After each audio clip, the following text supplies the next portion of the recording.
وڵا هەستەکە چی بوو؟ یانی تقریبا من هەموو نەخۆشیەکە 2 ساڵ و 2 مانگە بێت تقریبا کە توش بوو. هەر هەستم بە گرێیەکرد لە سنگما دەستم بەریکە و یانی 2 ڕۆژی پێ نەچوو چوون بۆ لای دکتۆر بە تەسەوری خۆمی عیوام بزانی بڵێت چەوریەکە شتێکە زیا زۆر احتیاجیە هیچ نییە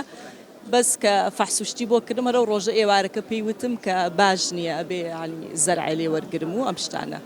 هەستێکی ناخۆش بەڕاستی یعنی خۆ ئەوە بڵێم زۆر احتیاجی وەرم گرتووانە نە هەستێکی ناخۆش بوو بەس محاولەم کرد لە ینی لە 2-3 هەفتەی یەکەمان خۆم بگۆڕم فکرم بگۆڕم احتیاجی وەریگرم چکە قەنەعەتێکم بۆ دروست بووە